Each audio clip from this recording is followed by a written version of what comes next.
शेतकऱ्यांच्या बांधावर जाऊन केंद्रीय मंत्री प्रतापराव जाधव यांनी केली नुकसानीची पाहणी। केंद्रीय आयुष आरोग्य व कुटुंब कल्याण राज्यमंत्री प्रतापराव जाधव यांनी आज शेतकऱ्यांच्या बांधावर जाऊन ढगफुटीमुळे झालेल्या नुकसानीची पाहणी केली।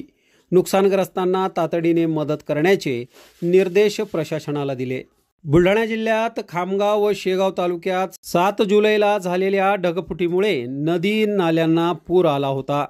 पुराचे पाणी शेतात घुसल्याने पिकासह जमीनही खरडून निघाली।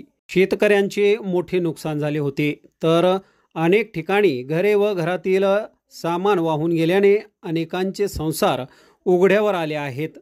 या झालेल्या नुकसानीची पाहणी आज केंद्रीय आयुष आरोग्य व कुटुंब कल्याण राज्यमंत्री प्रतापराव जाधव यांनी शेतकऱ्यांच्या बांधावर जाऊन केली।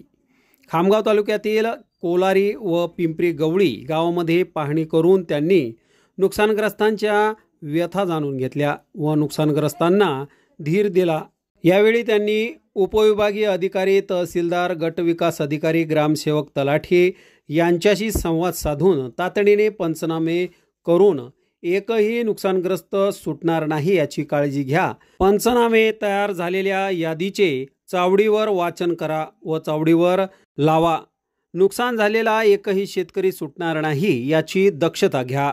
तर ज्यांचे संसार उघड्यावर आले त्यांची तातडीने व्यवस्था करण्याचे निर्देश मंत्री महोदयांनी दिले। पंचनामे करताना घराचे वेगळे, खरडून गेलेल्या जमिनीचे वेगळे व पिकाचे नुकसान झालेल्या जमिनीचे वेगळे स्वरूपात पंचनामे करा व शेतकऱ्यांना तात्काळ मदत देण्याच्या दृष्टिकोनातून अतिरिक्त कर्मचारी पंचनामा करण्याच्या कामाला लावा, असे निर्देश अधिकाऱ्यांना दिले।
संपर्क करा।